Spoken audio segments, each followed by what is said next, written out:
Good evening friends. आज की update कुछ इस प्रकार से। आज हम सबसे पहले बात करेंगे बलूचिस्तान ट्रेन हाईजैक की। बलूचिस्तान ट्रेन हाईजैक मामले में चश्मदीद ने एक खतरनाक खुलासा किया है। दक्षिण पश्चिमी पाकिस्तानी राज्य बलूचिस्तान में ट्रेन अपहरण के बाद रिहा हुए बंधकों ने अब आपबीती सुनाते हुए कहा है कि उन्हें अपने बिछड़े रिश्तेदारों को छोड़कर अपनी जान बचाने के लिए दुर्गम पहाड़ी इलाकों से होकर घंटों तक पैदल चलना पड़ा। आपको बता दें कि बलूच लिबरेशन आर्मी ने बलूचिस्तान में ट्रेन का अपहरण कर लिया। ट्रेन में करीब 450 से 500 यात्री थे, जिनमें से करीब 150 को आज़ाद कर दिया गया है। बलूच लिबरेशन आर्मी पाकिस्तान से बलूचिस्तान की आज़ादी के लिए जंग लड़ रहा है। पाकिस्तान ने इसे एक आतंकवादी संगठन बताकर प्रतिबंध लगा रखा है। इसने पटरी को उड़ा दिया, जिससे ट्रेनों की आवाजाही भी बंद हो चुकी है। समाचार एजेंसी एएफपी से ट्रेन से बचकर भागने में कामयाब रहे मोहम्मद बिलाल ने कहा कि हम कैसे बचे हैं, इसे बताने के लिए मेरे पास शब्द नहीं है। ये काफ़ी भयानक था। बिलाल ने कहा कि वो अपनी मां के साथ जाफर एक्सप्रेस में यात्रा कर रहे थे। इस दौरान ट्रेन में विस्फोट से हमला हुआ और फिर ट्रेन को हाईजैक कर लिया गया। इस हमले में तत्काल 3 लोगों की मौत हो गई। हालांकि बलूच विद्रोहियों ने तत्काल 100 से ज़्यादा लोगों को रिहा कर दिया, लेकिन ट्रेन अभी भी उनके कब्जे में है। वहीं मार्च ट्रेन स्टेशन पर एक यात्री अलादित्ता ने समाचार एजेंसी एएफपी को बताया कि मैंने तेज़ धमाके की आवाज़ सुनी। उसके बाद गोलियों की आवाज़ आने लगी। आतंकवादी ट्रेन पर हमला कर रहे थे। रिपोर्ट के मुताबिक मार्च स्टेशन को घायलों के इलाज के लिए अस्थायी अस्पताल में बदल दिया गया है। 49 साल के अलादित्ता ने कहा कि हमले के बाद लोग घबराकर अपनी सीटों के नीचे छिपने लगे। इसके बाद आतंकियों ने पुरुषों को महिलाओं से अलग कर दिया। उन्हें मुझे और मेरे परिवार को जाने दिया, क्योंकि मैंने उन्हें बताया कि मैं दिल का मरीज हूँ। अलादित्ता ने पवित्र इस्लामिक महीने रमज़ान का हवाला देते हुए कहा कि हम पहाड़ों के बीच से होते हुए बहुत देर तक चले। मैंने आज सुबह से ही रमज़ान का उपवास शुरू कर दिया है, लेकिन मेरी हालत काफ़ी ख़राब है। वहीं एक यात्री ने कहा कि बंदूकधारी प्रांत के बाहर से आए लोगों की पहचान के लिए उनके पहचान पत्र की जांच कर रहे थे। सैनिकों की आईडी देखते हुए उन्हें गोली मार दी जा रही थी। आपको बता दें कि बलूच लिबरेशन आर्मी ने हालिया समय में जो हमले किए हैं, उनमें इसी पैटर्न का इस्तेमाल किया गया है। वहीं एक यात्री ने नाम न बताने की शर्त पर बताया कि वे आए और पहचान पत्र और सर्विस कार्ड की जाँच की और मेरे सामने 2 सैनिकों को गोली मार दी।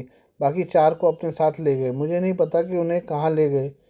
इस यात्री ने कहा कि लगातार 4 घंटे चलने के बाद वो नज़दीकी रेलवे स्टेशन तक पहुंच सका। चश्मदीद ने कहा कि आईडी कार्ड की जांच करते वक्त जो पंजाब के लोग मिलते थे, उन्हें वो अपने साथ लेकर चले जाते थे। पता नहीं उन्होंने उनके साथ क्या किया है। आपको बता दें कि बलूच लिबरेशन आर्मी का आरोप है कि बलूचिस्तान में पाकिस्तान प्राकृतिक संसाधनों का दोहन कर रहा था। बलूच लोगों को फ़ायदा नहीं मिल रहा। बीएलए लगातार बलूचिस्तान और पाकिस्तान के अलग अलग हिस्सों में हमले कर रहा है। जिस नज़दीकी मार्च स्टेशन पर लोग पहुंच रहे हैं, वो ईरान सीमा से करीब 200 किलोमीटर दूर है। ये काफ़ी दुर्गम इलाका है। इस क्षेत्र में सैनिकों के लिए ऑपरेशन चलाना काफ़ी मुश्किल है। ये पहाड़ी इलाका है और यहाँ पहुँचना काफ़ी मुश्किल है। आइए हम बात करें अमेरिका और यूक्रेन की। अमेरिका ने मंगलवार को यूक्रेन को सैन्य सहायता प्रदान करने और खुफिया जानकारी साझा करने पर सहमति जताई। वाशिंगटन के 30 दिवसीय युद्ध विराम का समर्थन करने के बाद ट्रंप प्रशासन ने यह फैसला लिया है। मीडिया रिपोर्ट के मुताबिक अमेरिकी विदेश मंत्री मार्को रूबियो ने कहा कि अमेरिका अब रूस के समक्ष प्रस्ताव रखेगा और गेंद मास्को के पाले में है। सऊदी अरब के जेद्दा में यूक्रेनी अधिकारियों के साथ 8 घंटे से अधिक समय तक चली बातचीत के बाद उन्होंने कहा कि हमारी आशा है कि रूस जल्द से जल्द हाँ में जवाब देगा, ताकि हम इस मामले के दूसरे चरण में पहुंच सकें, जो वास्तविक वार्ता है। रूस ने 3 साल पहले यूक्रेन पर पूर्ण पैमाने का हमला किया था।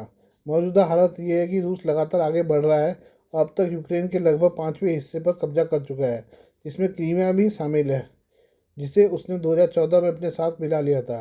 रूबियो ने कहा कि वाशिंगटन रूस और यूक्रेन दोनों के साथ जितनी जल्दी हो सके पूर्ण समझौता करना चाहता है। उन्होंने कहा कि हर दिन यह युद्ध जारी रहता है।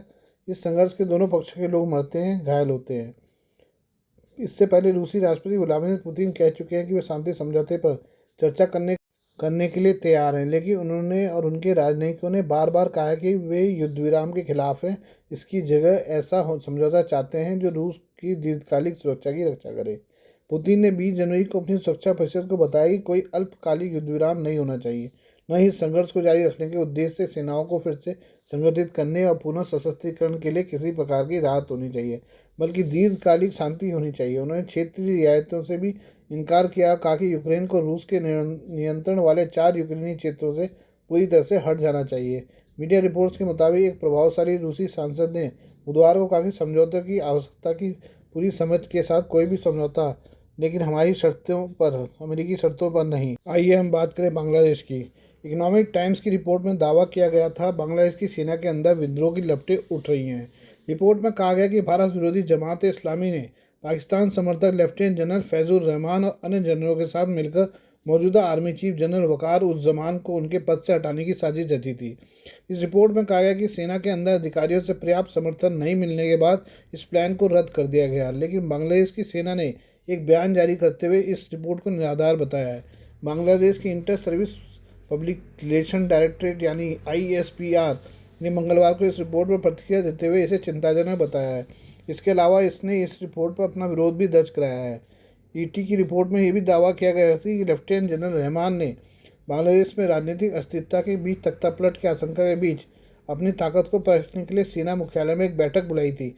इसके अलावा इस रिपोर्ट में कहा गया है कि रहमान ने पाकिस्तान की खुफिया एजेंसी ISI से मुलाकात की थी। इस बैठक में कथित तौर पर संवेदनशील जानकारी शेयर की गई थी, जिससे सेना के भीतर तनाव और बढ़ गया। इसके अलावा ऐसी स्पष्ट रिपोर्टें भी हैं जिसमें कहा गया है कि रहमान ने तख्तापलट की कोशिश की थी, लेकिन वह असफल रही। बांग्लादेश की सेना की तरफ से जारी बयान में कहा गया कि भारतीय मीडिया में छपी रिपोर्ट पूरी तरह से बेबुनियाद है। बांग्लादेश में अस्थिरता फैलाने के मकसद से रिपोर्ट प्रकाशित की गई है। बांग्लादेश की सेना पूरी मजबूती के साथ एकजुट है। बयान में इसके अलावा आगे कहा गया कि बांग्लादेश की सेना अपने आर्मी चीफ के नेतृत्व में असंवैधानिक दायित्वों को लेकर प्रतिबद्ध है। बांग्लादेश की सेना ने अपने अंदर तख्तापलट की खबरों को खारिज कर दिया है, लेकिन ET की रिपोर्ट में कहा गया कि 2025 के पहले 2 महीनों में लेफ्टिनेंट जनरल फैजुर रहमान ने जमात नेताओं और पाकिस्तानी राजनयिकों के साथ कई बैठकें की। इन बैठकों की जानकारी जब बांग्लादेश के सेना प्रमुख को लगी तो वो सतर्क हो गए। इसके बाद जनरल फैजुर रहमान को निगरानी में रख दिया गया। आपको बता दें कि बांग्लादेश की सेना के मौजूदा आर्मी चीफ जनरल जमान सेना की राजनीतिक दखलंदाजी के खिलाफ रहे हैं। वो एक ऐसी सेना की वकालत करते हैं जो राजनीति में शामिल न हो। शेख हसीना के शासनकाल के दौरान भी उन्होंने सेना को राजनीति से पूरी तरह दूर रखा। शेख हसीना की सरकार गिरने के बाद भी उन्होंने कहा कि अंतरिम सरकार अस्थिर है और एक बार स्थिरता बहाल हो जाने पर सेना को अपने बैरकों में वापस लौट जाना चाहिए। जबकि रहमान राजनीति में सेना की दखलंदाजी का समर्थन करते हैं। माना जाता है कि उनके पाकिस्तान की खुफिया एजेंसी ISI से भी करीबी रिश्ते हैं। ये हम बात करें बांग्लादेश में वायु प्रदूषण की। बांग्लादेश में वायु प्रदूषण एक साइलेंट किलर बन चुका है। एक ताज़ा रिपोर्ट के मुताबिक हर साल 1,02,456 लोगों की मौत जहरीली हवा के कारण हो रही है। शनिवार को जारी वायु गुणवत्ता सूचकांक AQI के अनुसार ढाका का AQI 304 दर्ज किया गया, जो खतरनाक श्रेणी में आता है। यह आंकड़ा राजधानी को दुनिया के सबसे प्रदूषित शहरों में शुमार कर रहा है। देश में बढ़ते वायु प्रदूषण के कारण लोगों को जीना मुश्किल हो गया है। स्वास्थ्य विशेषज्ञों के मुताबिक प्रदूषण अब बांग्लादेश में सबसे बड़ा जानलेवा संकट बन चुका है। स्थिति इतनी गंभीर हो चुकी है कि ढाका को दुनिया के सबसे प्रदूषित शहरों में पहला स्थान मिल गया है। मुख्य बात है, ढाका में प्रदूषण रिकॉर्ड स्तर पर AQI 304 तक पहुंचा। हर साल 1 लाख से ज़्यादा मौतें, 10 में से 9 लोग जहरीली हवा में सांस लेने को मजबूर। बीजिंग, ताशकंद और बगदाद से भी आगे निकल ढाका। यूनुस सरकार हालात संभालने में नाकाम। एक बार शनिवार सुबह जारी वायु गुणवत्ता की रिपोर्ट के अनुसार शेख हसीना के सरकार के पतन के बाद बांग्लादेश में मोहम्मद यूनुस की अस्थायी सरकार बनी, लेकिन प्रदूषण पर नियंत्रण पाने में भी वो पूरी तरह से नाकाम रहे हैं। सत्ता परिवर्तन के बाद भी ढाका की जहरीली हवा और ख़राब होती जा रही है, जिससे लोगों की ज़िंदगी संकट में पड़ गई है। विश्व स्वास्थ्य संगठन WHO के मुताबिक बांग्लादेश के 10 में से 9 लोग जहरीली हवा में सांस लेने को मजबूर हैं। इसके कारण फेफड़ों के रोग, हृदय संबंधी बीमारियां और समय से पहले मौतों का खतरा बढ़ता जा रहा है। हालत इतनी खराब हो चुकी है कि सरकार के पास कोई ठोस योजना तक नहीं है। न तो प्रदूषण रोकने के लिए कोई सख्त नीति बनाई गई है और न ही जनता को राहत देने के लिए उपाय किए गए हैं। लोगों में इस बात को लेकर भारी गुस्सा है कि यूनुस सरकार सिर्फ सत्ता बचाने में लगी है, जनता की समस्याओं पर कोई ध्यान नहीं दिया जा रहा। अगर जल्दी प्रदूषण को रोकने के उपाय नहीं किए गए तो बांग्लादेश को एक गंभीर स्वास्थ्य आपदा का सामना करना पड़ेगा। विशेषज्ञों का कहना है कि वाहनों के धुएं, औद्योगिक उत्सर्जन और कंस्ट्रक्शन साइट्स से निकलने वाले धूल कणों पर सख्त नियंत्रण लगाना जरूरी है, वरना आने वाले वर्षों में प्रदूषण से होने वाली मौतों की संख्या और भी बढ़ सकती है। Please do like, share and subscribe this channel of my news, views and analysis by Prakash.